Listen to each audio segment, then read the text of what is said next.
हे guys, जय Mahakal. Welcome to your channel MP RM. आशा करती हूँ कि आप सभी स्वस्थ होंगे, निरंतर अपने एग्जाम की तैयारी कर रहे होंगे। मेंस के एग्जाम होने वाले हैं, तो चलिए हम मेंस की टेस्ट सीरीज़ कंप्लीट कर रहे हैं वेदांत सिविल सर्विस अकेडमी से। यदि आप हमारे चैनल पर नए हैं, अभी तक चैनल सब्सक्राइब नहीं किया है, तो अच्छे अच्छे वीडियो पाने के लिए या फिर अलग अलग कोचिंग संस्थानों के नोट्स को कंप्लीट करने के लिए हमारे चैनल सब्सक्राइब कीजिए, वीडियो को लाइक कीजिए, कमेंट कीजिए, अपने प्यारे प्यारे फ्रेंड्स के साथ शेयर कीजिए। आज हम पेपर फर्स्ट का पार्ट ए पढ़ेंगे, जिसमें हम कंप्लीट करेंगे हिस्ट्री के क्वेश्चंस को। पहले है 3 मार्कर। समाहर्ता। समाहर्ता मौर्य काल के समय में राजस्व विभाग का सर्वोच्च अधिकारी था। मौर्य काल में राजस्व विभाग का सर्वोच्च अधिकारी था समाहर्ता। इसका कार्य क्या था? जो राजस्व कर है उसका संग्रहण करना। विशेष मौर्य काल के समय जो वित्त मंत्री भी इनको कहा जाता था। 3 पॉइंट हो गए। पहले आते हैं मौर्यकालीन में जो राजस्व विभाग का सर्वोच्च अधिकारी होता था समाहर्ता। कार्य क्या था? राजस्व का संग्रहण करना, और मौर्य काल के समय वित्त मंत्री भी इसको कहा जाता था। अब आता है सोथी संस्कृति क्या है। अवस्थिति कहाँ पे है? राजस्थान में स्थित है। खोज कब की गई थी? 1853 में की गई थी, अमलानंद घोष और डीपी अग्रवाल के द्वारा। मृदभांड की यहाँ पे समानता के आधार पर सिंधु घाटी सभ्यता की उत्पत्ति सोथी संस्कृति से मानी जाती है। सोथी संस्कृति कहाँ पर है? राजस्थान में स्थित है। खोज की है 1853 में, किसके द्वारा? अमलानंद घोष के द्वारा, और हमारे हैं डीपी अग्रवाल, इनने खोज की है। इनमें बताया गया जो यहाँ से मृदभांड मिले हैं, इससे पता चलता है कि ये सिंधु घाटी की जो उत्पत्ति है, सिंधु घाटी सभ्यता की जो उत्पत्ति है, वह सोती संस्कृति से ही मानी जाती है। अब आता है काकनाड बोर्ड। यह सांची का प्राचीन नाम है, अवस्थित है रायसेन में। यहाँ सम्राट अशोक ने सांची के महास्तूपों का निर्माण करवाया था। यहाँ महास्थविर, महामोगलायन और सारीपुत्र की अस्थियां रखी हुई हैं। 3 स्तूप बनाए गए हैं। तो काकनाड बोर्ड कहाँ पर है? सांची का पुराना नाम है। कहाँ पर है सांची? रायसेन में स्थित है। यहाँ पर है क्या? तो अशोक के द्वारा जो निर्मित किए गए महास्तूप हैं, यहाँ पे हैं। इसमें महास्थविर, महामोगलायन और सारीपुत्र की अस्थियां रखी हुई हैं। खिलजी क्रांति क्या है? तो खिलजी वंश के द्वारा सत्ता स्थापना एवं राज्य, जाति, उच्चता एवं खलीफा की स्वीकृति पर आधारित न होकर सख्ती पर स्थापित की गई थी। इस क्रांति के द्वारा तुर्की अमीर वर्ग का सत्ता पर एक अधिकार और तुर्की लोगों की जो जाति तानाशाही है वह समाप्त हो गई थी। तो खिलजी क्रांति क्या है? तो क्रांति मतलब क्या होता है? एक नई शुरुआत है ना, कुछ नया करना। तो इसमें क्या होता है? जो खिलजी वंश था उसके द्वारा सत्ता स्थापित की गई, और इसमें जो राज्य, जाति, उच्चता थी या खलीफा की स्वीकृति के आधार पर राज्य था उसको ना स्वीकारा गया था, और एक अलग से ही राज्य स्थापित या अलग से शासक स्थापित किए गए थे शासक। इस क्रांति के द्वारा तुर्की जो अमीर वर्ग है उसकी सत्ता का एक अधिकार, और जो तुर्की लोग हैं उनका जातीय तानाशाही समाप्त हो गई थी। अब आते हैं हमारे अली बेग। मंगोल शासक था, आक्रमणकारी था। मंगोलों का 5वां आक्रमण 1304 में इसी के द्वारा किया गया था। अलाउद्दीन खिलजी के समय इसने ख्वाजा ताश के साथ मिलकर किया था आक्रमण। परिणाम क्या हुआ था? मलिक काफूर और जो गाजी मलिक हैं इन्होंने इसको पराजित कर दिया था। कौन है? अली बेग। तो यह मंगोल शासक है, मतलब एक आक्रमणकारी है। मंगोल आक्रमण इसी के द्वारा किया गया था। कौन सा है? तो 5वां आक्रमण जो कि 1304 में हुआ था, वह अली बेग ने किया था। किसके साथ किया था? नहीं, मतलब किसके समय हुआ था? तो यह अलाउद्दीन खिलजी के समय हुआ था, और ख्वाजा ताश के साथ मिलकर इसने किया था। इसका परिणाम क्या था? मलिक काफूर जो गाजी मलिक है इसने इसको पराजित करके वापस भिजा दिया था। मुहताशिब क्या है? तो जो मुगल कालीन शासन के प्रमुख नैतिक अधिकारी होते थे उन्हें क्या कहा जाता है? मुहताशिब कहा जाता है। नैतिक अधिकारी है मुगल कालीन का। ये क्या करता है? तो जन आचरण का निरीक्षण विभाग का प्रमुख होता था, कार्य करता था। नाप तोल का निरीक्षण करना, जनता के जो नैतिक आचरण है उनका निरीक्षण करना, और जो शरीयत के अनुसार कार्य कर रहा है या नहीं यह देखना। कौन है? मुहताशिब है। मुहताशिब मुगल कालीन में जो नैतिक अधिकारी होता था, मुख्य नैतिक अधिकारी है। यह क्या करता था? जो जनता है वह कैसे आचरण करती है उसका निरीक्षण करता था, माप तौल का निरीक्षण करता था, जनता के नैतिक आचरणों का निरीक्षण करता था, और जो शरीयत के अनुसार कोई कार्य कर रहा है नहीं यह देखता था। हड़प का सिद्धांत तो लॉर्ड वेलेस्ली के द्वारा प्रारंभ किया गया एक साम्राज्यवादी नीति है हड़प नीति। उद्देश्य भारत में जो ब्रिटिश राज्य है उसके क्षेत्र का विस्तार करना। प्रावधान क्या किया गया इसमें? जो दत्तक पुत्र थे, गोद प्रथा निषेध के आधार पर जो बना राज्य था उसको हड़प क्रांति के द्वारा अपना लिया गया था। सम्मिलित राज्य थे इसमें सतारा जो कि 1848 में मिलाया गया था। फिर जैतपुर, संबलपुर, झांसी और नागपुर इसके अंतर्गत हड़प क्रांति के अंतर्गत ही मिलाए गए थे। कौन कौन से हैं? तो हड़प नीति किसके द्वारा लाई गई है? तो लॉर्ड वेलेस्ली के द्वारा प्रारंभ की गई थी। साम्राज्यवादी नीति है, इसका उद्देश्य था भारत में जितने भी राज्य हैं वह ब्रिटिश क्षेत्र के अंतर्गत लेना या फिर उसका विस्तार करना। प्रावधान किया गया था जो दत्तक पुत्र या गोद लेने की प्रथा थी उसको निषेध कर दिया गया था और इसमें राज्य को हड़प लिया था। इसमें सम्मिलित राज्य कौन कौन से? पहला था सतारा, जैतपुर, संबलपुर, झांसी और नागपुर इसके अंतर्गत हड़पे गए थे। काकोरी कांड घटनाकाल क्या है? अगस्त 1925 को सहारनपुर से लखनऊ जा रही सरकारी खजाने की काकोरी स्टेशन पर HRA मतलब हिंदुस्तान रिपब्लिकन एसोसिएशन के सदस्यों द्वारा लूट लिया गया। इसमें राम प्रसाद बिस्मिल, राजेंद्र लाहिड़ी, रोशन सिंह और अशफाकुल्ला खान को फांसी दी गई थी। तो काकोरी कांड क्या है? अभी वर्तमान में ये है क्योंकि इसका नाम बदल दिया गया है ना। तो काकोरी कांड जो हुआ था वह 9 अगस्त 1925 को हुआ था। कहाँ? जो ट्रेन थी सहारनपुर से जा रही थी लखनऊ सरकारी खजाने को लेकर, इसको काकोरी स्टेशन पर HRA के सदस्यों द्वारा लूट लिया गया। कौन कौन थे इसमें शामिल? तो राम प्रसाद बिस्मिल थे, राजेंद्र लाहिड़ी थे, रोशन सिंह थे और अशफाकुल्ला खान को इसमें फांसी दी गई थी। भारत छोड़ो आंदोलन क्या है? तो 9 अगस्त 1942 को स्टार्ट हुआ था।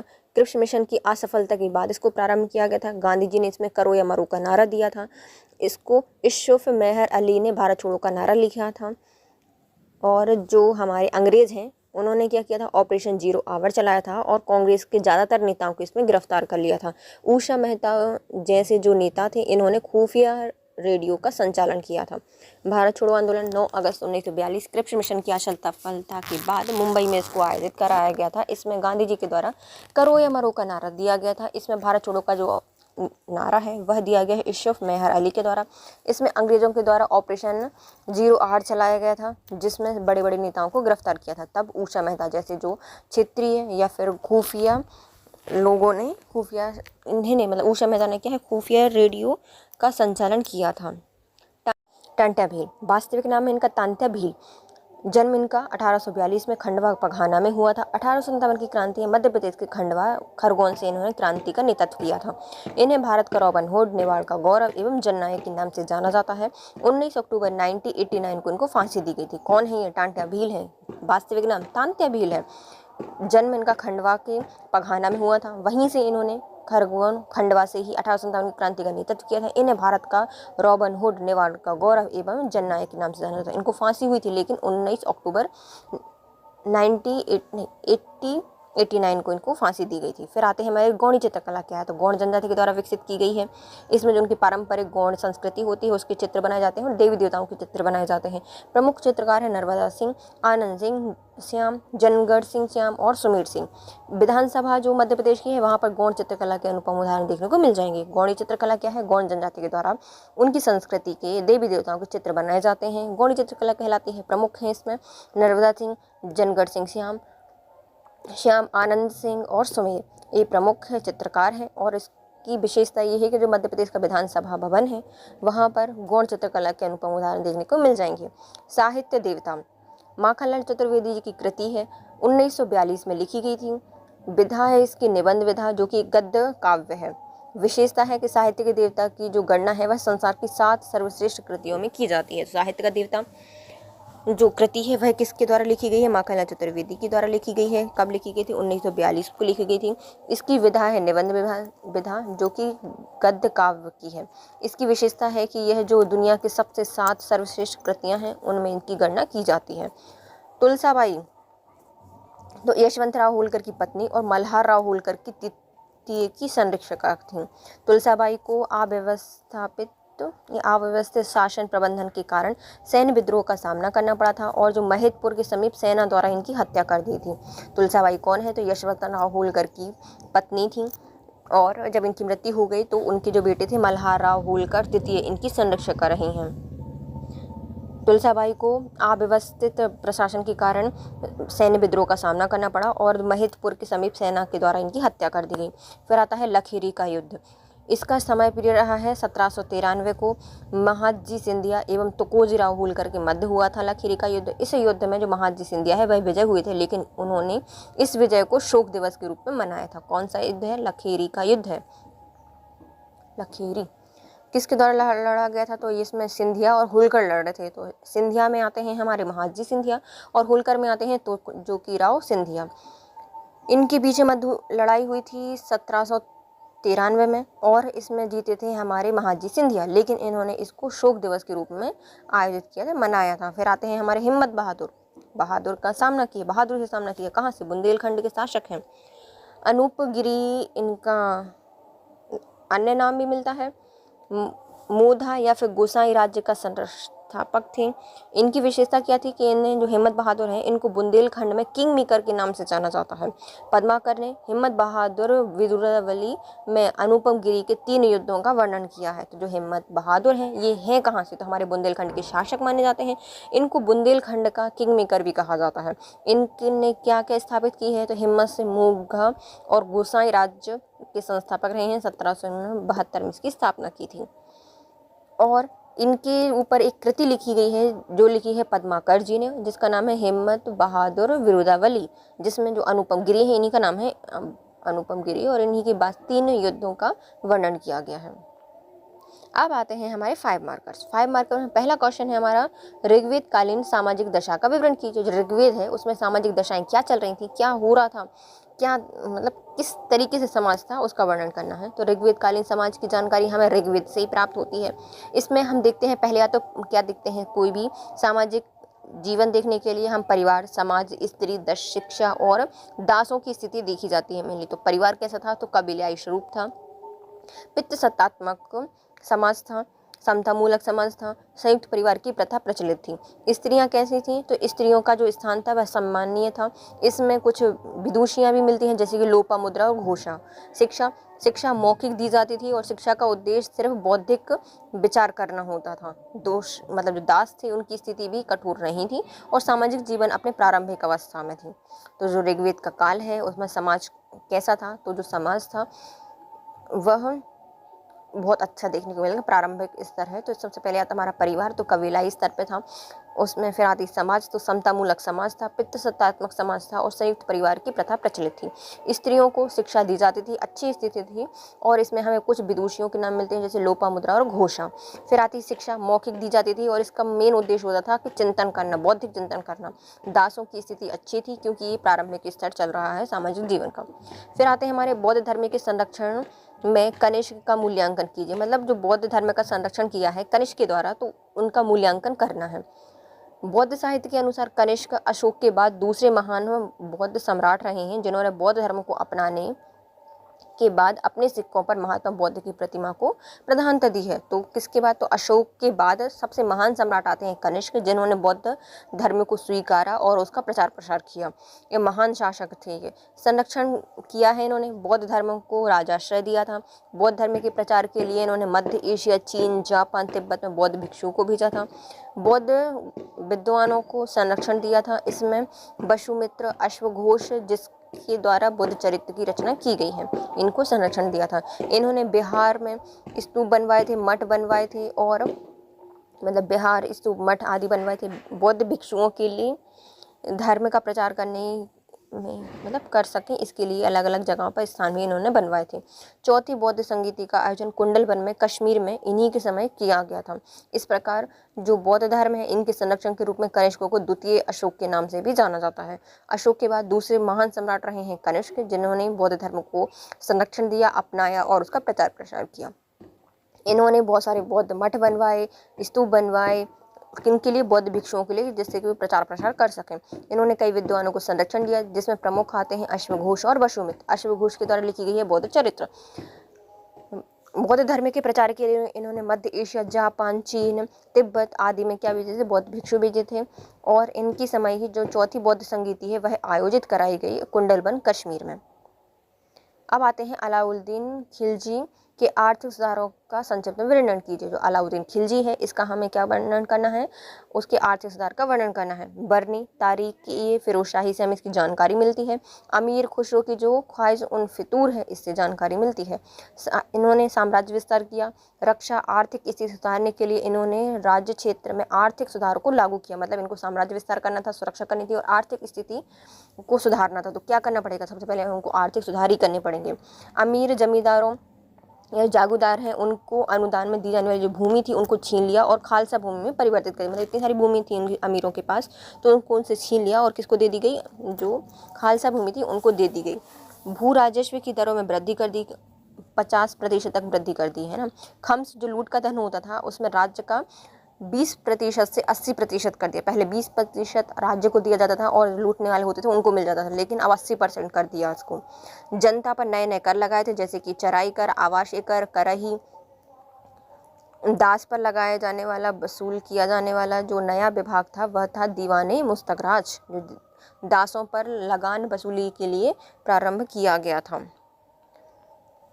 खुद मुकद्दम चौधरी के विशेषाधिकार समाप्त कर दिए गए और परकारों का आरोपण किया गया। इसमें भू राजस्व के निर्धारण हेतु भूवैज्ञानिक जो भूमापन पद्धति को इसने अपनाया था। निसंदेह अलाउद्दीन के जो आर्थिक सुधार हैं इससे राज्य के खजाने में वृद्धि हुई, जिससे न केवल आंतरिक विद्रोह को समाप्त करने में बल्कि साम्राज्य का विस्तार करने में भी मदद मिली। तो अलाउद्दीन खिलजी ने इतना साम्राज्य विस्तार किया है, उसकी जानकारी हमें यहाँ से कहाँ से मिलती है, या उसके जो आर्थिक सुधार है उसकी जानकारी हमें 2 पुस्तकों से मिलती है। पहली आती है बरने की फिरोजशाही, तारीख फिरोजशाही, और दूसरी आती है अमीर खुसरो की ख्वाहिश उन फितूर। इसका जो साम्राज्य विस्तार था, रक्षा थी, आर्थिक स्थिति को सुधारने के लिए अलाउद्दीन खिलजी ने आर्थिक सुधार ही सबसे पहले अपनाए। इसमें जो अमीर जमींदार थे, जागीरदार थे, उनसे भूमि ले ली गई और छीन ली गई और उसको खालसा भूमि में परिवर्तित कर दिया। इसमें जो अलग अलग भू राजस्व दरें में वृद्धि कर दी थी 50% तक, और जो खम्स होता था, लूट का धन होता था, उसको 20 से 80% कर दिया था। भू राजस्व की दरें बढ़ाई गई थी, जनता पर नए नए कर लगाए गए थे, जैसे कि चराई कर, आवासीय कर, करही, और दासों से वसूले जाने वाला एक नए कर भी इन्होंने निजात किया था, जिसका नाम था दीवाने मुस्तखराज। खम तो हो गया। अब आते हैं खुद और मुकद्दम और चौधरी को इन्होंने क्या कर दिया था, समाप्त कर दिया था विशेष अधिकारों को और परकारों का आधारोपण किया था। भू राजस्व का निर्धारण करने के लिए इन्होंने वैज्ञानिक दृष्टि से भूमि का माप करवाया था। निसंदेह अलाउद्दीन खिलजी ने आर्थिक सुधार के साथ साथ राज्य के खजाने में वृद्धि की, जिससे न केवल आंतरिक विद्रोह को समाप्त किया गया बल्कि साम्राज्य का विस्तार भी किया गया। बलबन के राजत्व सिद्धांत को समझाइए। तो बलबन का राजत्व सिद्धांत क्या है? दिल्ली को मजबूत आधार प्रदान करने के लिए बलबंत ने राजत्व सिद्धांत अपनाया था।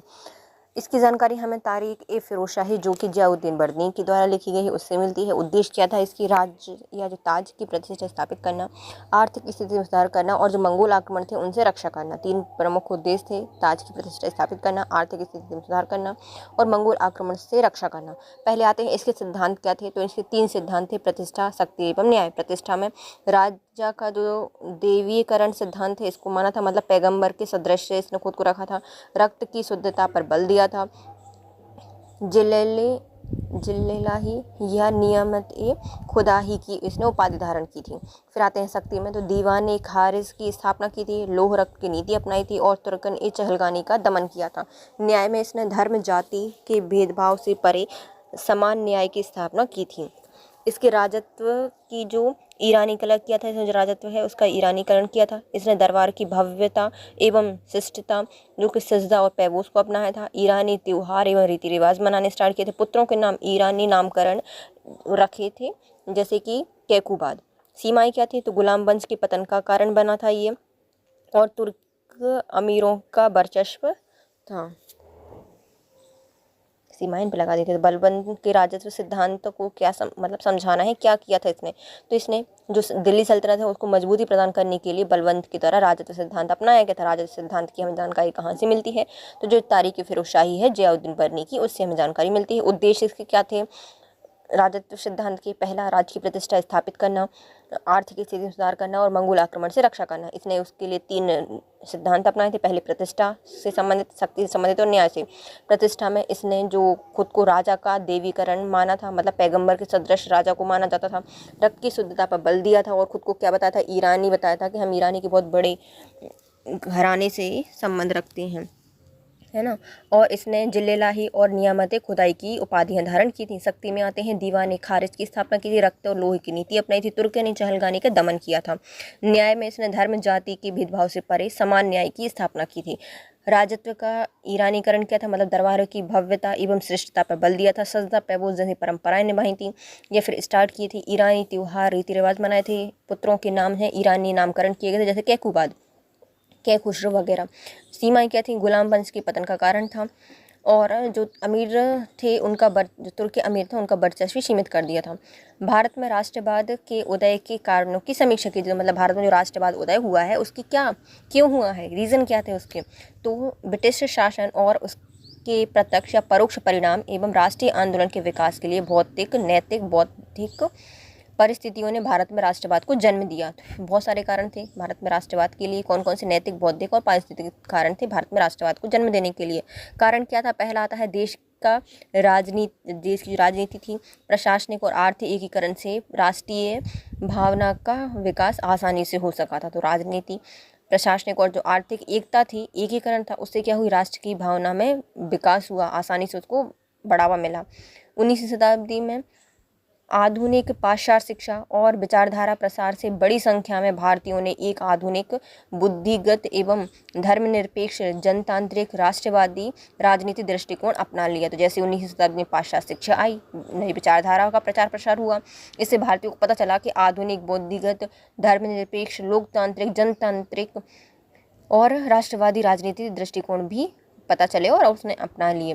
प्रेस के द्वारा राष्ट्रवाद भारतीयों ने देशभक्ति की भावना का अखिल भारतीय चेतना जगाई। तो जो प्रेस का उदय हुआ, जिससे कि हर व्यक्ति को, हर किसी की भावना का पता चला, तो देशभक्ति की जो भावना थी वह अखिल भारतीय चेतना जगाई, किसके द्वारा, प्रेस के द्वारा जगाई गई। उपनिषदों, निबंधों, देशभक्ति पूर्ण काव्य आदि के रूप में राष्ट्रीय साहित्य ने भी राष्ट्रीय चेतना जगाने में महत्वपूर्ण भूमिका निभाई। जो कि उपन्यास थे, निबंध थे, कविताएं थी, काव्य थे, देशभक्ति पर लिखे गए, इन साहित्य, जो राष्ट्रीय साहित्य हैं, इन्होंने भी राष्ट्रीय चेतना जगाने में महत्वपूर्ण भूमिका निभाई है। सुधार आंदोलन के अतिरिक्त इतिहास और जो संस्कृति की खोज थी, इन्होंने भारतीयों में देश प्रेम की भावना विकसित कर दी। मतलब हमेशा से अंग्रेज क्या कर रहे थे कि हम महान हैं, हम महान हैं, इन लोगों को तो कुछ नहीं आता है, इटलिटरेसी वगैरह वगैरह, ऐसे हैं वैसे हैं, इनको पढ़ना भी नहीं आता, ये नहीं आता, वो नहीं आता, तो हमेशा ये बताते रहते हैं। लेकिन जैसे ही इन लोगों की इतिहास और संस्कृति की खोज हुई तो पता चला कि भैया जब तुम लोगों को कुछ आता नहीं था तब हमारे यहाँ पे इतनी बड़ी संस्कृति थी, नगरीय सभ्यता थी हमारे भारत में। तो ये पता चला, गौरा पता चला कि भैया हम लोग इतने बड़े बड़े आविष्कार कर बैठे हैं। तुम लोगों ने तो आज बताए होंगे कि 9 ग्रह हैं, हम लोग के ग्रंथों में लिखे हुए हैं। तो इससे क्या हुआ, जो भारतीय थे उनके मन में देश प्रेम की भावना जागृत हुई। मतलब हम पिछड़े नहीं हैं, हम तो और आगे हैं इन लोगों से। तो इससे राष्ट्रीय जो भक्ति थी, राष्ट्रवादी नीति थी, उसका विचार प्रसार और उदय होना प्रारंभ हो गया। आवागमन के आधुनिक साधनों ने भी सामाजिक स्तर पर भारतीय जनता को एक सूत्र में बांट दिया। मतलब जो इन्होंने ट्रेन चलाई, इससे क्या हुआ, एक स्थान से दूसरे स्थान पर जाना आना जाना क्या हो गया, आसान हो गया, और भारतीय जनता को एक सूत्र में बांधने का इसने काम किया। भारत की स्वतंत्रता में सुभाष चंद्र बोस के योगदान का वर्णन की। जो हमारे सुभाष चंद्र बोस हैं, इन्होंने भारतीय स्वतंत्रता में कैसा योगदान दिया है, उनका वर्णन करना है। सुभाष चंद्र बोस ने अपने राजनीतिक जीवन की शुरुआत देश में चल रहे असहयोग आंदोलन से की थी। इनका योगदान रहा है, इन्होंने क्रांतिकारी विचारधारा के परिपालन हेतु इन्होंने फॉरवर्ड ब्लॉक की स्थापना की। इन्होंने आज़ाद हिंद फौज ब्रिटिश हुकूमत से लड़ने के लिए गठित की। हिटलर की सहायता से सैन्य शक्ति गुण सीखे। जापानियों की सहायता से अंडमान निकोबार द्वीप पर परचम लहराया। Subhash brigade, Nehru brigade, Gandhi brigade के साथ इन्होंने महिला ब्रिगेड, रानी लक्ष्मीबाई ब्रिगेड की तैयार की। इन्होंने ओजपूर्ण नारे दिए, जैसे कि तुम मुझे खून दो मैं तुम्हें आज़ादी दूंगा। सेना को तेजस्वी बनाया। निसंदेह बोस ने ब्रिटिश शासन में की चंगुल से मातृभूमि की सुंदरता अपने क्रांतिकारी तरीके से दिलाने में महत्वपूर्ण भूमिका निभाई है। तो सुभाष चंद्र बोस के जो राजनीतिक योगदान रहे हैं हमारी भारतीय स्वतंत्रता में, वो तो इन्होंने राजनीतिक जीवन की शुरुआत कब की है, तो असहयोग आंदोलन से इन्हें शुरुआत की थी। योगदान क्या रहा है, तो इन्होंने जो क्रांतिकारी विचारधारा थी उसको परिपालन करने के लिए एक फॉरवर्ड ब्लॉक की स्थापना की। इन्होंने हिटलर की सहायता से सैन्य शक्ति का गठन किया। जापानियों की सहायता से इन्होंने अंडमान निकोबार जीत लिया, और इन्होंने आज़ाद हिंद फौज की स्थापना की ब्रिटिश हुकूमत से लड़ने के लिए। इसके लिए इन्होंने 3-4 ब्रिगेड बनाई थी। एक थी सुभाष ब्रिगेड, नेहरू ब्रिगेड और गांधी ब्रिगेड, और एक महिलाओं की ब्रिगेड थी जिसका नाम था रानी लक्ष्मीबाई ब्रिगेड। इन्होंने ओजपूर्ण नारे दिए, जैसे कि तुम मुझे खून दो मैं तुम्हें आज़ादी दूंगा। इन्होंने निसंदेह ब्रिटिश शासन के चंगुल में मातृभूमि की स्वतंत्रता के लिए अपने क्रांतिकारी तरीके से महत्वपूर्ण भूमिका निभाई है। अब आते हैं हमारे मध्य प्रदेश के प्रमुख सांस्कृतिक समारोह का संक्षिप्त विवरण। तो हमारे मध्य प्रदेश में जो बहुत प्रकार के जो सांस्कृतिक समारोह होते हैं उनका वर्णन करना है। मध्य प्रदेश में सभ्यता संस्कृति के प्रसार प्रचार के लिए विभिन्न सांस्कृतिक समारोह आयोजित किए जाते हैं। पहले आते हैं उत्सव, समारोह, आयोजन स्थल और विशेष। तो पहला आता है हमारा मध्य प्रदेश समारोह, ये होता है दिल्ली में। ये मध्य प्रदेश की इसमें सांस्कृतिक विरासत की झांकियाँ प्रस्तुत की जाती हैं। फिर आता है कालिदास समारोह, इसका आयोजन किया जाता है उज्जैन में। इसमें परंपरा, वाद विवाद, नाट्य का आयोजन किया जाता है। खजुराहो समारोह, इसका आयोजन खजुराहो में किया जाता है। इसमें जो खजुराहो के सुंदर मंदिर हैं उनके प्रांगण में इसका आयोजन किया जाता है और यह नृत्य समारोह है। तानसेन समारोह ग्वालियर में आयोजित किया जाता है। शास्त्रीय संगीत का एक प्रतिष्ठित समारोह है जिसमें देश के नायक और वाद्य भाग लेते हैं, गायक और वादक भाग लेते हैं। मालवा उत्सव, इसको 3 स्थान पर इंदौर, उज्जैन, मांडू में आयोजित किया जाता है। मालवी शैली में नृत्य प्रस्तुत किया जाता है। ओरछा उत्सव, यह निमाड़ी में किया जाता है। इसमें बुंदेलखंड के कलाकारों का नाच, गायन और वादन प्रस्तुत किया जाता है, आयोजित किया जाता है। तो हमारे मध्य प्रदेश की सभ्यता संस्कृति को प्रस्तुत करने के लिए या प्रसार करने के लिए विविध सांस्कृतिक समारोह आयोजित किए जाते हैं। सबसे पहले हमारा मध्य प्रदेश समारोह दिल्ली में होगा, मध्य प्रदेश की संस्कृति को इसमें प्रस्तुत किया जाएगा। कालिदास समारोह उज्जैन में आयोजित किया जाता है। इसमें उज्जैन की जो संस्कृत परंपरा है, वाद विवाद है, नाट्य है, इनका आयोजन किया जाता है। खजुराहो, यह नृत्य समारोह है, खजुराहो में आयोजित किया जाता है और यह भारत का सबसे बड़ा शास्त्रीय नृत्य समारोह है। तानसेन समारोह ग्वालियर में आयोजित किया जाता है। शास्त्रीय संगीत का एक प्रतिष्ठित समारोह है जिसमें गायन और वाद्यन प्रस्तुत किए जाते हैं। मालवा उत्सव 3 स्थान पर इंदौर, उज्जैन और मांडू में आयोजित किया जाता है। इसमें मालवा शैली है उसमें इसको प्रस्तुत किया जाता है। ओरछा उत्सव निवाड़ी में किया जाता है। बुंदेलखंड के कलाकारों का नाच, गायन एवं वादन आयोजित किया जाता है। अब आते हैं हमारी रानी अवंतीबाई के विषय में आप क्या जानते हैं, संक्षिप्त में लिखिए। तो अवंतीबाई जी के बारे में हमें जानकारी देनी है। इनका जन्म 16 अगस्त 1831 को जिला सिवनी में हुआ था।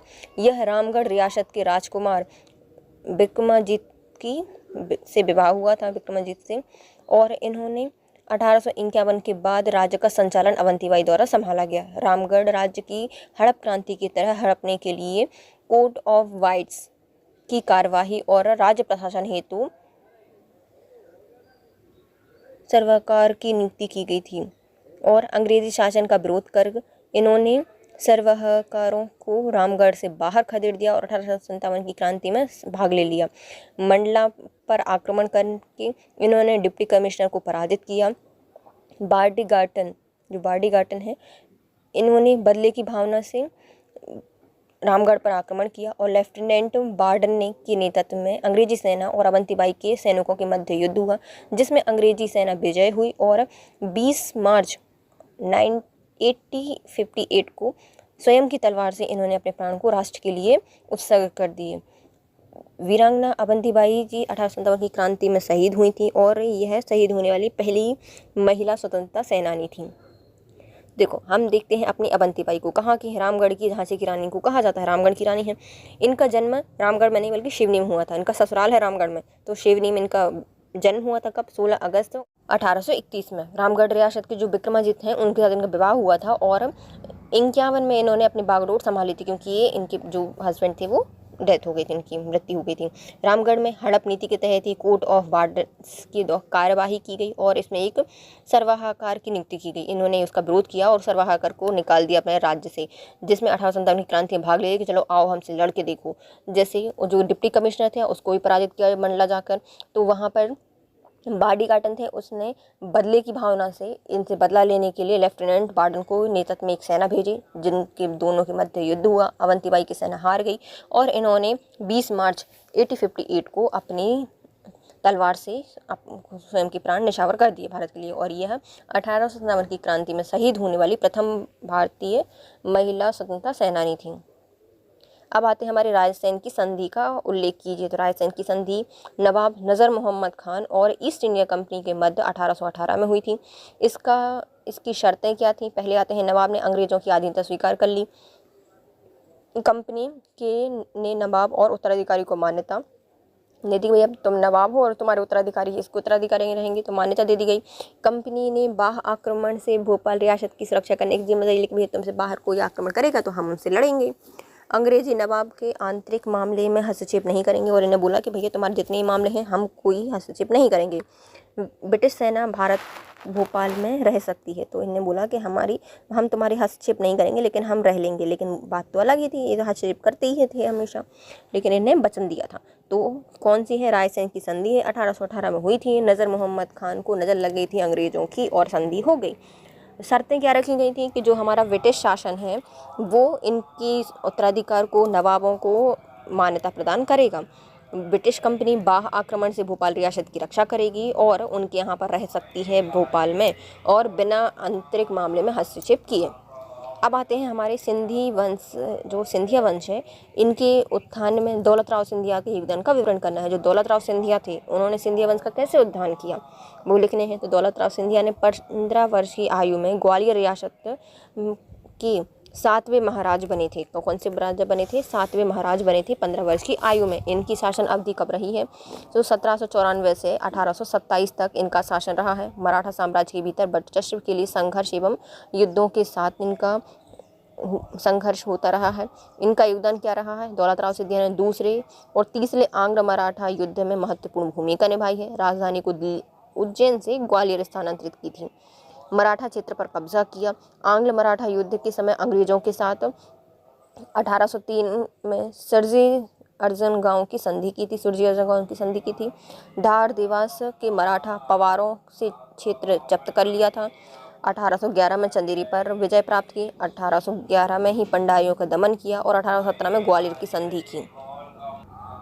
तो दौलत राव सिंधिया ने 15 वर्ष की आयु में ग्वालियर रियासत के 7वें महाराज बने। इनकी शासन अवधि रही है 1794 से 1827। इनके शासनकाल में इन्होंने मराठाओं से वर्चस्व स्थापित करने के लिए संघर्ष और युद्ध के साथ सामना किया है। दौलत राव सिंधिया ने दूसरे और तीसरे आंग्ल मराठा युद्ध में महत्वपूर्ण भूमिका निभाई है। इन्होंने जो आंग्ल मराठा युद्ध हुआ था, इसके साथ इन्होंने अंग्रेजों के साथ 1803 में सुरजी अर्जगांव की संधि कर ली थी, अर्जनगांव की, है ना। और इन्होंने मराठा क्षेत्र पर भी कब्जा कर लिया था बहुत जगह के। इन्होंने अपनी राजधानी को उज्जैन से ग्वालियर स्थानांतरित कर दिया। देवास आधार के मराठाओं पवारों के क्षेत्र कब्जा कर लिए। इन्होंने चंदेरी पर आक्रमण किया 1811 को।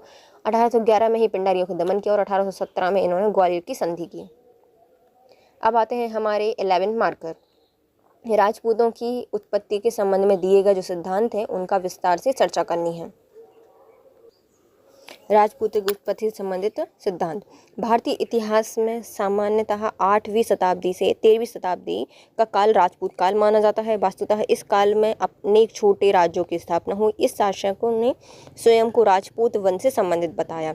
राजपूतों की उत्पत्ति के संबंध में एक मत का अभाव है, फिर भी भिन्न भिन्न विद्वानों ने इसकी उत्पत्ति के संबंध में कई सिद्धांतों का वर्णन किया है। पहले आते हैं हमारे कुछ सिद्धांत दिए गए हैं, जैसे कि विदेशी उत्पत्ति का सिद्धांत, अग्निकुंड की उत्पत्ति का सिद्धांत, मिलीजुली संस्कृति और देसी उत्पत्ति का सिद्धांत। तो हमारे देखो पहले आते हैं हमारे भारतीय इतिहास में जो 8वीं से 13वीं शताब्दी है, इसके मध्यकाल को क्या कहा जाता है? राजपूतों का काल कहा जाता है, राजपूत।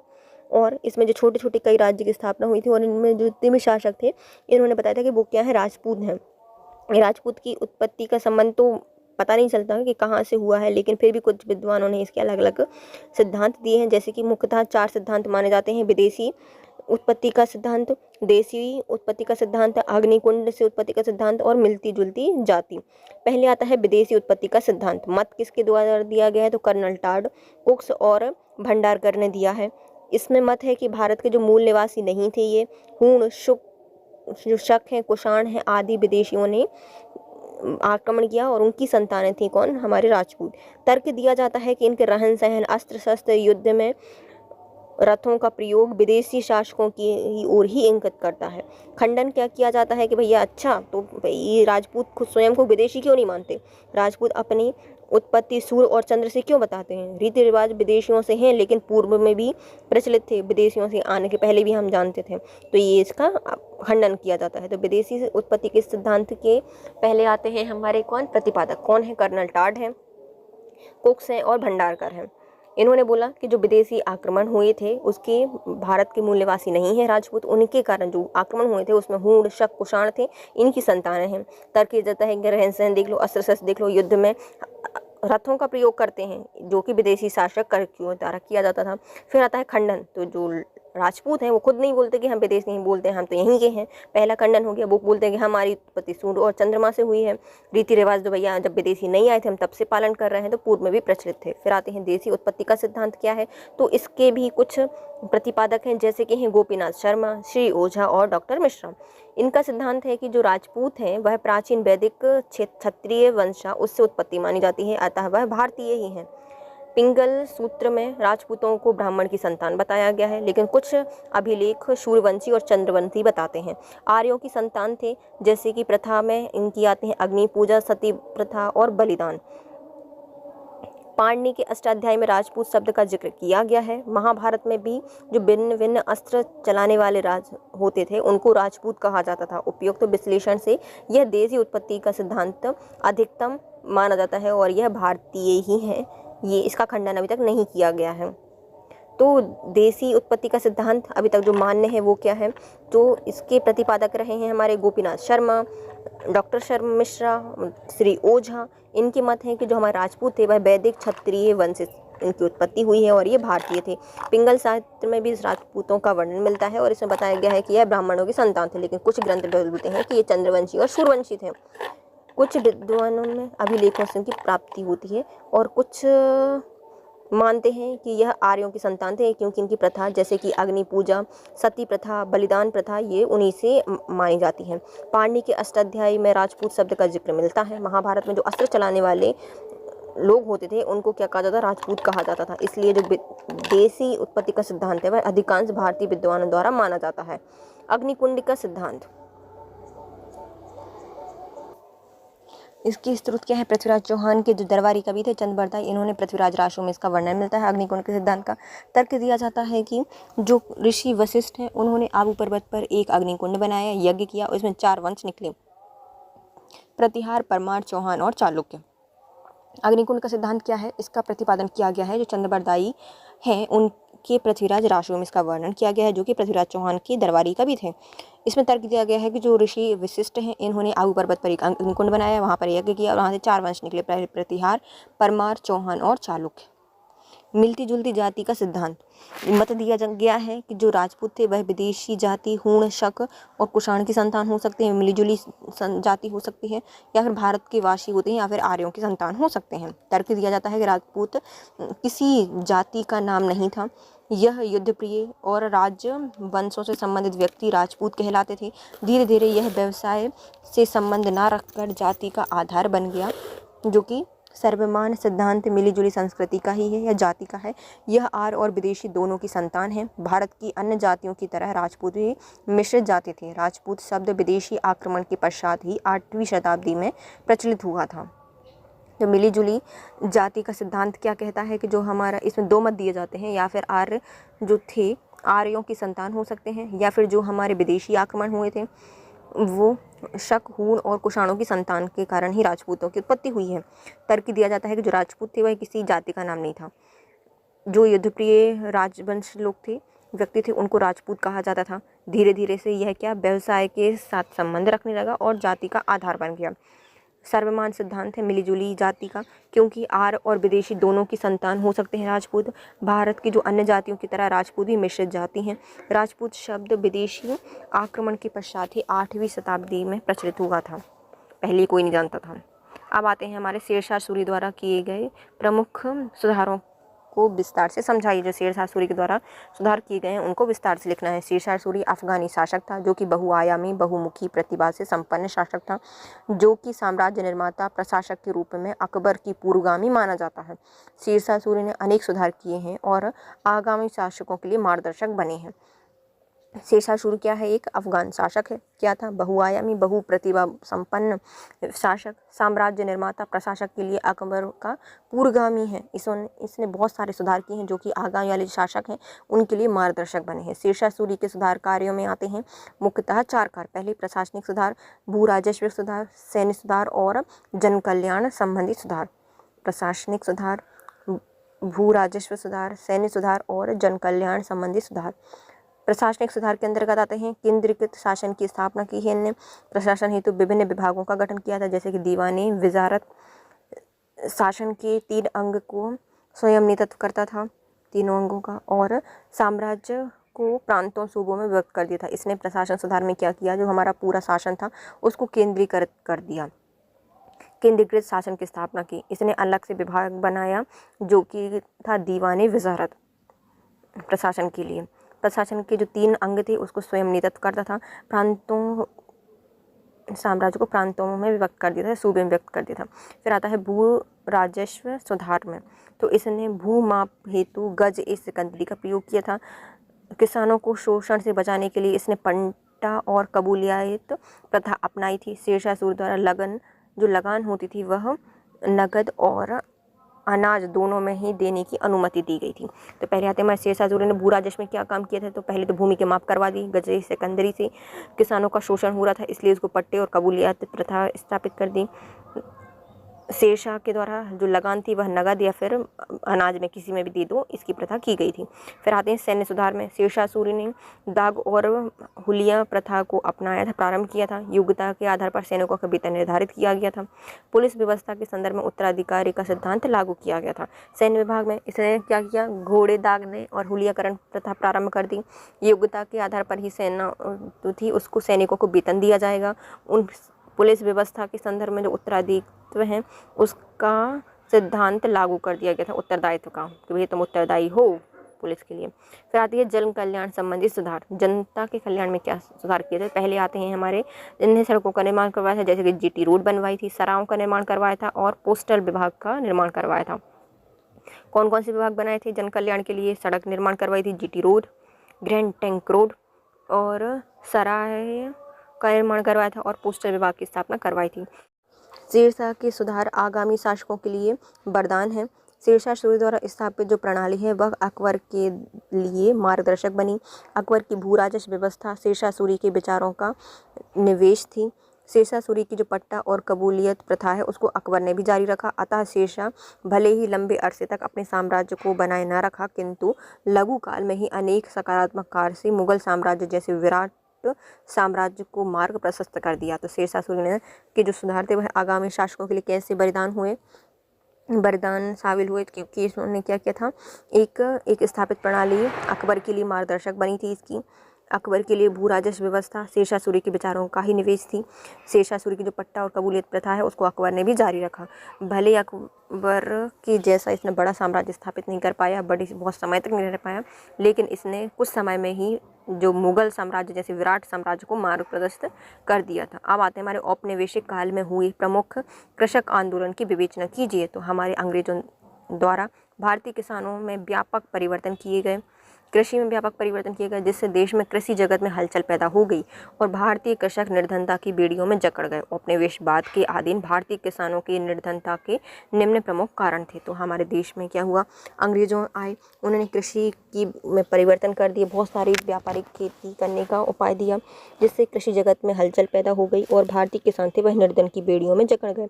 औपनिवेशवाद के अधीन भारतीय किसानों की निर्धनता के निम्न प्रमुख कारण थे। पहला आता था उपनिवेशवादी आर्थिक नीतियाँ, भारतीय हस्तशिल्प के विनाश, भूमि पर अत्यधिक दबाव, नई भू राजस्व व्यवस्था और औपनिवेशवादी प्रशासन एवं न्यायिक व्यवस्था।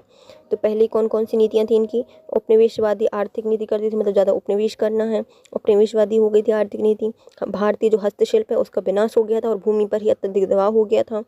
नई भू राजस्व व्यवस्था प्रारंभ की गई थी और उपनिवेशवादी जो प्रशासनिक है और न्यायिक व्यवस्था स्थापित की गई थी। प्रमुख किसान आंदोलन या फिर कृषक आंदोलन। अब भैया इतनी सारी प्रॉब्लम हो रही है, किसान गरीब हो रहे हैं, तो क्या करेंगे, आंदोलन करेंगे। तो पहला आता है नील आंदोलन। कब हुआ था, 1859 से 1860 के बीच में हुआ था। बंगाल में नादिया जिले के गोविंदपुर गांव में हुआ था। नेतृत्व किया था इसका दिगंबर विश्वास और विष्णु विश्वास के द्वारा। कारण क्या था, जो यूरोपीय बाजार था उसकी मांग की आपूर्ति के लिए नील उत्पादकों ने किसानों को नील की खेती के लिए बाध्य कर दिया था। परिणाम क्या होता, सरकारों ने विद्रोह को बलपूर्वक दमन कर दिया। किसानों ने जमींदारों को लगान अदा करना बंद कर दिया और बंगाल में बुद्धिजीवी खुलकर किसानों के पक्ष में सामने आए थे। तो देखो इसमें हुआ क्या था, जो नील आंदोलन था वह कब हुआ था, 1860 के समय हुआ था। बंगाल की जो नादिया जला है वहाँ पर हुआ था, गोविंद गांव में। नेतृत्व करता थे इसके विष्णु विश्वास और दिगंबर विश्वास। कारण क्या था, जो यूरोपीय भारत बाजार था उसकी मांग की आपूर्ति करने के लिए जो नील उत्पादक हैं उन्होंने किसानों के लिए नील की खेती को बाध्य कर दिया, भाई तुम्हें नील की खेती करनी ही पड़ेगी। परिणाम क्या हुआ, तो किसानों ने जमींदारों को लगान देने से मना कर दिया। सरकार ने विद्रोह को बलपूर्वक दमन कर दिया। बंगाल में जो बुद्धिजीवी थे वह खुलकर किसानों के पक्ष में सामने आए। अब आता है पावना विद्रोह। यह 1873 से 1875 के बीच में हुआ था। नेतृत्व किया गया था ईशान चंद्र रॉय के द्वारा और केशव चंद्र रॉय के द्वारा। क्षेत्र था इसका पावना जिला, बंगाल। कारण क्या था, जमींदार जो थे उनके द्वारा किसानों पर कानूनी सीमा से अधिक करारोपण एवं मनमाही कर वसूला जा रहा था। प्रभाव या परिणाम क्या हुए थे, 1873 में किसान संघ की स्थापना कर दी गई और यह लड़ाई मुख्यतः कानूनी मोर्चे पर लड़ी गई थी। तो पावना विद्रोह 1873 से 1876 के बीच में कहाँ पर, पावना जिला बंगाल में हुआ था। ईशान चंद्र रॉय और केशव चंद्र रॉय इसके प्रमुख नेतृत्वकर्ता थे। कारण क्या था, जमींदार थे, उन्होंने किसानों पर कानूनी सीमा से अधिक का आरोपण किया था। इससे क्या हुआ, 1873 में किसान संघ की स्थापना कर दी गई और लड़ाई मुख्यतः कानूनी मोर्चे पर लड़ी गई थी। अब आता है दक्कन विद्रोह, जो कि 1875 में हुआ था। दक्कन का विद्रोह क्षेत्र था पश्चिमी भारत, पूना और अहमदनगर। कारण क्या थे, रैयतवाड़ी बंदोबस्त के अंतर्गत किसानों पर आरोपित किए गए थे भारी कर। नेतृत्वकर्ता थे समग्र किसान एवं सेवा कर्मी। परिणाम या प्रभाव क्या पड़ा था, जो किसान थे उन्होंने महाजनों का सामूहिक बहिष्कार किया था, सूदखोरों के घर पर हमले किए थे और ऋण संबंधी कागजात को लूटकर जला दिए थे। दक्कन कृषक राहत अधिनियम को इसमें पारित किया गया था। क्या है, दक्कन विद्रोह 1875 में पश्चिमी भारत, पूना अहमदाबाद में बनाया था। रैयतवाड़ी बंदोबस्त के अंतर्गत किसानों पर अत्यधिक कर लगाए गए थे, भारी कर लगाए गए थे। नेतृत्वकर्ता पूरे किसान, समग्र किसान और सेवाकर्मी थे। परिणाम क्या हुआ, किसानों ने महाजनों का सामूहिक बहिष्कार किया, सूदखोरों के घर पर हमला किया, ऋण संबंधी कागजात थे उनको लूट लिया, जला दिया और दक्कन कृषक राहत अधिनियम को पारित करना पड़ा। बारदोली सत्याग्रह यह 1928 में हुआ था, गुजरात के सूरत में। नेतृत्व करता है इसके वल्लभ भाई पटेल। कारण क्या था, जो स्थानीय प्रशासन था इन्होंने भू राजस्व की दरों को 30% तक की वृद्धि की घोषणा कर दी थी। प्रभाव क्या, परिणाम क्या हुआ, सरकार ने जांच हेतु एक ब्लूमफील्ड या मैक्सवेल के नेतृत्व में समिति बनाई थी और भू राजस्व को घटाकर 6.03% कर दिया गया था। बारदौली सत्याग्रह क्या है, 1928 में हुआ था, गुजरात के सूरत में हुआ था। नेतृत्व करता थे वल्लभ भाई पटेल। कारण था स्थानीय प्रशासन, इसमें जो स्थानीय प्रशासन था इसने भू राजस्व की दरें 30% वृद्धि की घोषणा कर दी थी। लोगों ने आंदोलन किया और चलाया बारदौली सत्याग्रह।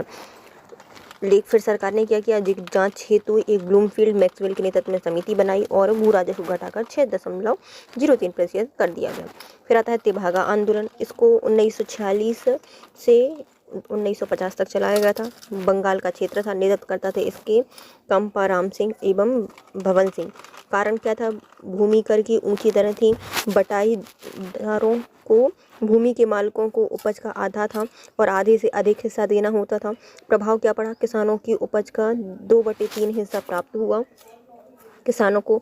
और इस प्रकार से औपनिवेशिक काल की शुरुआत से जो किसान आंदोलन का उद्भव हुआ और भारत की स्वतंत्रता आंदोलन तक सतत एवं विविध रूप से संचालित होते रहे और वर्तमान में भी अंग्रेजों द्वारा स्थापित जो भारत में है स्थापित की गई थी। अब आता है तेभागा आंदोलन, फिर से पढ़ लेते हैं। 1946 से 1950 में क्या यहाँ पर बंगाल में फैला है। इससे के जो नेतृत्व करता थे वह कंपाराम सिंह एवं भगवान सिंह थे। कारण क्या था, जो भूमि कर की दरें थी वह ऊंची कर दी गई थी और जो बटाईदारों की भूमि है उनको मालिकों को उपज का आधा हिस्सा देना पड़ता था और आधे से अधिक भी हिस्सा दे सकते थे। परिणाम क्या हुआ, किसानों ने आंदोलन किया और किसानों को उपज का 2/3 हिस्सा प्राप्त हो गया। और इस प्रकार जो औपनिवेशिक काल है इसकी शुरुआत से ही किसानों ने आंदोलन किया और भारत की स्वतंत्रता तक सतत रूप से विविध रूपों में संचालित होते रहे। वर्तमान में जो भारत है इसमें भी अंग्रेजों द्वारा स्थापित की गई ये है आंदोलन। अब आते हैं मध्य प्रदेश में विश्व विरासत स्थलों की विस्तार से वर्णन की। जो भारत में जितने भी विश्व विरासत स्थल हैं उनका क्या करना है, वर्णन करना है। अपनी संस्कृति एवं भौगोलिक विविधता आतिथ्य की परंपरा एवं प्रकृति के मनोहर दृश्य के साथ मध्य प्रदेश देश के हर आयाम में पर्यटन के लिए हमेशा से आकर्षण का केंद्र रहा है। तो भारत अपनी जो मध्य प्रदेश है अपनी संस्कृति, भौगोलिक विविधता, आतिथ्य परंपरा एवं प्रकृति की मनोहर दृश्य के साथ मध्य प्रदेश हर आयाम में पर्यटन के लिए हमेशा से क्या रहा है, आकर्षण का केंद्र रहा है। यूनेस्को की विश्व विरासत सूची में शामिल मुख्यतः 3 स्थल हैं। पहले खजुराहो, सांची और भीमबेटका। खजुराहो के मंदिर हिंदू स्थापत्य शिल्पकला के उत्कृष्ट उदाहरण हैं। इन मंदिरों की संख्या प्रारंभ में 85 थी, लेकिन अभी सिर्फ वर्तमान में 25 ही बचे हैं। विश्व धरोहर स्थल में इसको घोषित किया गया था 1986 में। अवस्थिति है इसकी मध्य प्रदेश के छतरपुर जिले में। निर्माणकर्ता थे चंदेल शासक। निर्माण काल क्या रहा है, तो 950 से 1050 के समय रहा है। इसमें विशेष था कि इन मंदिरों में मैथुन एवं जो रति कीड़ा को अत्यंत सजीव एवं निष्कपट ढंग से प्रदर्शित किया गया है। अब आता है सांची के स्तूप। सांची का शाब्दिक अर्थ होता है देर से यह ढेर जो कि गोल टीले का आकार की संरचना में हो। इसका प्रयोग पवित्र बौद्ध अवशेषों को रखने के लिए किया जाता है। इससे पहले हम देख लेते हैं हमारे भीम जो खजुराहो है वो देख लेते हैं। ये क्या है, खजुराहो तो हिंदू मंदिरों के लिए जैन मंदिर यहाँ के प्रमुख शिल्पकला के उत्कृष्ट उदाहरण हैं। मंदिरों की संख्या प्रारंभ में 85 थी, लेकिन अभी से 25 ही बचे हैं। इसको विश्व धरोहर स्थल में 1986 में घोषित कर दिया। मध्य प्रदेश के छतरपुर में है। चंदेल शासकों ने इसको बनवाया था 950 से 1050 के बीच में। इन मंदिरों में क्या है, मैथुन रति कीड़ा को अत्यंत सजीव एवं निष्कपट ढंग से प्रस्तुत किया है। अब आता है सांची के स्तूप। स्तूप का अर्थ क्या होता है, ढेर जो कि एक गोले का टीले के आकार में हो। इसका प्रयोग पवित्र बौद्ध अवशेषों को रखने में किया जाता है। इसकी स्थापना 1989 में की गई थी, मतलब धरोहर स्थल में घोषित किए गए थे इसको, है ना। किसने बनवाए हैं, अशोक के द्वारा बनवाए गए थे। अवस्थित है मध्य प्रदेश के रायसेन जिले में है। निर्माणकर्ता 2वीं शताब्दी ईसा पूर्व माना जाता है। निर्माणकर्ता कौन, हमारे सम्राट अशोक हैं, लेकिन इसका पुनर्निर्माण भी कई शासकों द्वारा कराया गया है। जीर्णोद्धार। महान स्तूप या स्तूप नंबर 1 अशोक द्वारा निर्मित किया गया था, और जो अन्य 2 स्तूप हैं, दूसरा और तीसरा स्तूप, इसको शंगु के शासकों के द्वारा बनवाया गया था। विशेष क्या है, तो इन स्तूपों में सारीपुत्र और मोगलायन जो बौद्ध शिष्य हैं उनकी अस्थियों के अवशेष रखे गए हैं। सांची कहाँ पर है, रायसेन में है। स्तूप का अर्थ क्या होता है, ढेर जो कि गोल टीले के आकार में हो, और बौद्ध धर्म का पवित्र स्थल माना जाता है। विश्व धरोहर स्थल है। 1989 में इसको विश्व धरोहर स्थल घोषित किया गया था। रायसेन में है। 2 शताब्दी में इसका निर्माण करवाया था अशोक ने, लेकिन पहला जो महान स्तूप है इसका निर्माण ही अशोक ने करवाया है। लेकिन जो दूसरा नंबर और तीसरे नंबर का स्तूप है इसका निर्माण शुंग शासकों के द्वारा करवाया गया है, शुंग शासकों के द्वारा। विशेषता क्या है, तो इन स्तूपों में सारीपुत्र महामुगलायन के अस्थि अवशेष रखे गए हैं। भीमबेटका की गुफाएं क्या हैं, तो यह विंध्य पर्वत श्रेणी में पुरा पाषाणकालीन गुफाएं हैं। 500 से भी ज़्यादा शैलाश्रय यहाँ पर मिलते हैं। विश्व धरोहर स्थल में इसको 2003 में रखा गया था। अवस्थिति मध्य प्रदेश के रायसेन जिले में है। खोजकर्ता कौन है, विष्णु श्रीधर बाकड़कर जी। निर्माण कार्य इसका प्रागैतिहासिक काल, पैलियोलिथिक और मेसोलिथिक काल माना जाता है। यहाँ पर भित्ति चित्र हैं जो कि सामूहिक गतिविधि जैसे कि जन्म, दफन, नृत्य, धार्मिक संस्कार, शिकार के दृश्य, जानवरों की लड़ाई और मारामारी इन चित्रों में भी दिखाई देती है। विशेष क्या है, तो सभी शैल चित्रों में से अपने पुराने लगभग 12,000 साल सबसे पहले हैं, जबकि सबसे नवीन लगभग 1,000 के हैं। तो जो हमारी भीमबेटका है ये रायसेन में स्थित है। क्या है, तो विंध्य पर्वतों पर स्थित एक पूरा पाषाणकालीन गुफाएं हैं। 500 से ज़्यादा शैलाश्रय यहाँ पे मिलते हैं। विश्व धरोहर स्थल में तो घोषित होना ही था, तो 2003 में इसको विश्व धरोहर स्थल में शामिल कर दिया गया।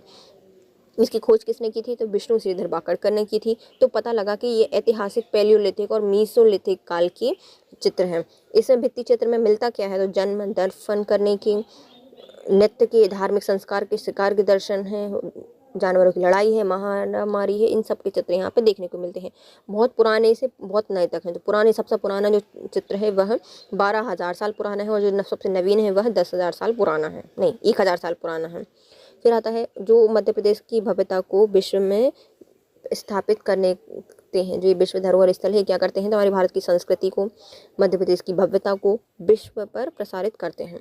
अब आते हैं हमारे होलकर रियासत के शासकों की संक्षिप्त में जानकारी दीजिए। जो होलकर रियासत है मालवा की सबसे बड़ी रियासतों में से एक है, इसका हमें संक्षिप्त में जानकारी देनी है। होलकर रियासत की स्थापना 1721 में मल्हार राव होलकर ने की थी। मल्हार राव होलकर ने खान नदी के दक्षिण में मल्हारगंज बसाया था और इंदौर में राजवाड़ा महल का निर्माण करवाया था। तो होलकर वंश की स्थापना कब की गई है? 1731 में। किसके द्वारा? मल्हार राव होलकर के द्वारा, जो कि मराठाओं के सूबेदार थे। इसमें इन्होंने खान नदी के दक्षिण में एक मल्हारगंज बसाया और इंदौर में एक राजवाड़ा महल का निर्माण करवाया था। किसने? मल्हार राव होलकर ने। फिर इनके बाद आते हैं हमारे खांडेराव होलकर, जो कि मल्हार राव होलकर के पुत्र थे। इनका विवाह अहिल्याबाई से हुआ था। इन्होंने कुंभीर सैन्य अभियान में खांडेराव की हत्या हुई थी। तो कहाँ पर हुई थी? जो कुंभीर सैन्य अभियान है, इसमें खांडेराव की हत्या हो गई थी।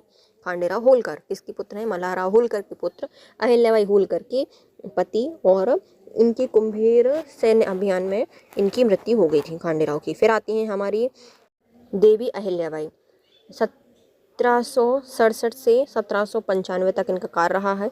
इनका जन्म 1725 में महाराष्ट्र के चांडी गांव अहमदाबाद में हुआ था। इनके पुत्र मालेराव की मृत्यु के पश्चात इन्होंने राज्य का शासन संचालन प्रारंभ किया। होलकर राजवंश की शासिका देवी अहिल्याबाई बादशाह सत्य, अडिगता और न्यायप्रियता के लिए जानी जाती हैं, इसलिए इन्हें देवी तुल्य माना गया है और लोकमाता का नाम दिया गया है।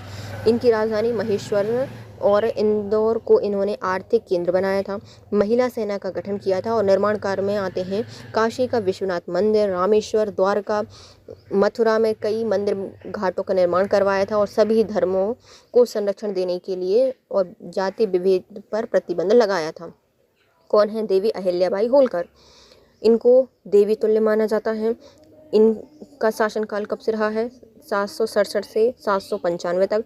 725 में इनका जन्म अहमदाबाद महाराष्ट्र के चांडी गांव में हुआ था।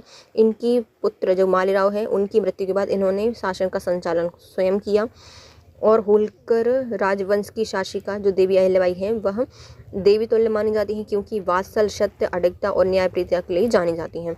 इन्होंने अपनी राजधानी को महेश्वर बनाया और इंदौर को अपनी आर्थिक राजधानी बनाया। इनने एक महिला सेना का गठन किया। इनके निर्माण कार्यों में आते हैं विश्वनाथ मंदिर, रामेश्वर, द्वारका, मथुरा के कई मंदिर एवं घाटों का निर्माण करवाया, सभी धर्मों को संरक्षण दिया और जाति विभेद पर प्रतिबंध लगाया। फिर आते हैं हमारे तुकोजीराव होलकर। यह 1785 से 1797 तक रहे हैं। तुकोजीराव होलकर 1785 से 1797 तक रहे हैं। मल्हार राव होलकर के दत्तक पुत्र थे तुकोजीराव होलकर। अहिल्याबाई के सेनापति रहे हैं। इन्होंने महाजी सिंधिया के साथ उनका तनावपूर्ण संबंध रहा है। इनके पुत्र मल्हार राव द्वितीय एवं महाजी सिंधिया के बीच में लखेरी का युद्ध 27 मई 1993 में हुआ था। इन्होंने इसमें सिंधिया विजय हुए थे। इन्होंने सेना का यूरोपीय पद्धति का आधुनिकीकरण कराया था और अपनी राजधानी महेश्वर से इंदौर स्थानांतरित की थी। कौन है ये? तुकोजीराव होलकर। शासन कब से कब तक किया है? 785 से 797 तक किया है। ये कौन है? तो मल्हार राव होलकर के दत्तक पुत्र थे। जो अहिल्याबाई हैं उनके सेनापति रहे हैं। इन्होंने अपनी राजधानी को महेश्वर से फिर से इंदौर में स्थापित किया था। इनका और महाजी सिंधिया के मध्य में तनावपूर्ण संबंध रहे हैं। इनका पुत्र जो था मल्हार राव द्वितीय और महाजी सिंधिया के बीच में लखेरी का युद्ध हुआ था। इसमें सिंधिया विजय हुए थे। इन्होंने अपनी सेना का यूरोपीय पद्धति से आधुनिकीकरण करवाया था। अब आते हैं हमारे यशवंतराव या जशवंतराव होलकर, जो कि 1798 से 1811 तक रहे हैं। तुकोजीराव के सबसे छोटे पुत्र थे। इनकी राजधानी इंदौर से भानपुरा स्थानांतरित की थी। कहाँ पर लेके गए थे? भानपुरा लेके गए थे राजधानी को इंदौर से। इनके समय ही द्वितीय आंग्ल मराठा युद्ध हुआ था 1803 से 1806 के मध्य। पुणे के समीप जो हडाशपुर है, इसमें युद्ध में इन्होंने पेशवा और सिंधियों की संयुक्त सेना को पराजित किया था। कौन है? यशवंतराव या जशवंतराव होलकर। तुकोजीराव सिंधिया के सबसे छोटे पुत्र। राजधानी को इंदौर से भानपुर लेकर गए। इनके समय ही द्वितीय आंग्ल मराठा युद्ध हुआ था, जो कि 1803 से 1806 के मध्य में हुआ था। इन्होंने ही इंदौर जो पुणे है उसके समीप हडाशपुर में युद्ध किया था और पेशवा सिंधियों की संयुक्त सेना को पराजित किया था। फिर आते हैं हमारे मल्हार राव होलकर तृतीय। यह 1811 से 1833 तक रहे हैं। यशवंतराव होलकर की मृत्यु के पश्चात उनका 4 वर्षीय पुत्र मल्हार राव होलकर तृतीय शासक बना। इस समय उनकी माता थी तुलसाबाई, जिन्होंने इनका संरक्षिका रहीं। इनके समय ही अंग्रेजों के साथ मंदसौर की संधि हुई थी 6 जनवरी 1818 में। मंदसौर की संधि। कौन है? मल्हार राव होलकर तृतीय हैं।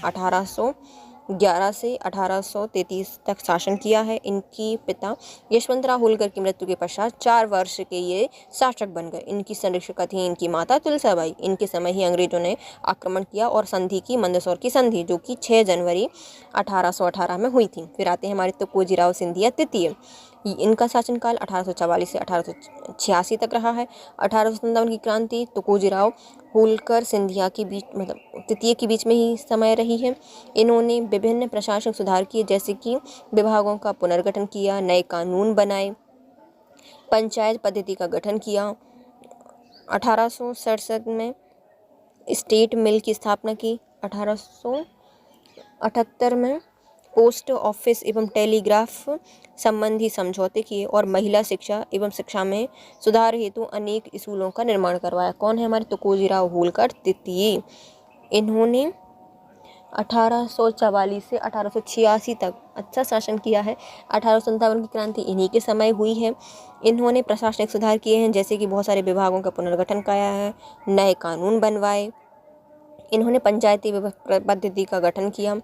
1867 में इन्होंने स्टेट मिल बनाई। 1878 में इन्होंने पोस्ट ऑफिस एवं टेलीग्राफ सेवा संबंधी समझौते किए। महिला शिक्षा में और शिक्षा सुधार में इन्होंने अनेक स्कूलों का निर्माण करवाया। फिर आते हैं हमारे शिवाजीराव होलकर। इनका शासनकाल 1886 से 1903 के बीच में रहा है। महाराजा तुकोजीराव द्वितीय के पुत्र हैं। 1886 में शासक बने। इन्होंने ही इंदौर में लाल बाग पैलेस, शिव विलास महल, सुख विलास महल एवं होलकर महाविद्यालय का निर्माण कराया है। कौन है? शिवाजीराव होलकर हैं। होलकर 1886 से 1903 तक शासन किया है। महाराज तुकोजीराव द्वितीय के पुत्र ही हैं और इन्होंने इंदौर में लाल बाग पैलेस, शिवा विलास महल, सुख विलास महल एवं होलकर महाविद्यालय का निर्माण करवाया है। तुकोजीराव होलकर तृतीय 1903 से 1926 तक रहे हैं। तुकोजीराव तृतीय को अपने पिता शिवाजीराव होलकर की अस्वस्थता के कारण ही 13 वर्ष की आयु में सत्ता प्राप्त हो गई। 1914 में इन्होंने इंदौर में हुकुमचंद मिल की स्थापना की। रोगियों के लिए इंदौर में एक सैनिटोरियत की स्थापना करवाई। सैनिटोरियन इसकी स्थापना कराई और अनेक विद्यालय जैसे कि संस्कृत महाविद्यालय, अहिल्या आश्रम विद्यालय आदि स्थापित करवाए। कौन है? तुकोजीराव होलकर तृतीय हैं। 1903 से 1926 तक शासन किया है इन्होंने। इनके पिता तुकोजीराव तृतीय की अस्वस्थता के कारण इन्होंने 13 वर्ष की आयु में ही सत्ता प्राप्त कर ली। 1914 में इन्होंने इंदौर में एक हुकुमचंद मिल बनवाई। रोगियों के लिए एक सैनिटोरियत की स्थापना करवाई। अनेक विद्यालय जैसे संस्कृत महाविद्यालय, अहिल्या आश्रम विद्यालय स्थापित करवाए। यशवंतराव होलकर द्वितीय, इन्होंने 1926 से 1948 तक शासन किया है। यह अंतिम होलकर सम्राट हैं। इन्होंने भारत संघ के साथ विलय पत्र पर हस्ताक्षर किए। यह होलकर रियासत को संघ के अंतर्गत पार्ट बी में मध्य भारत संघ का हिस्सा बना दिया। यशवंतराव होलकर द्वितीय 1926 से 1948 तक रहे, मतलब भारत इन्हीं के समय पर क्या हुआ है? आज़ाद हुआ है। अंतिम होलकर सम्राट हैं यशवंतराव होलकर द्वितीय। इन्होंने भारत संघ के साथ विलय पत्र पर हस्ताक्षर किए और होलकर रियासत को संघ के अंतर्गत पार्ट बी में मध्य भारत संघ का हिस्सा बना दिया गया।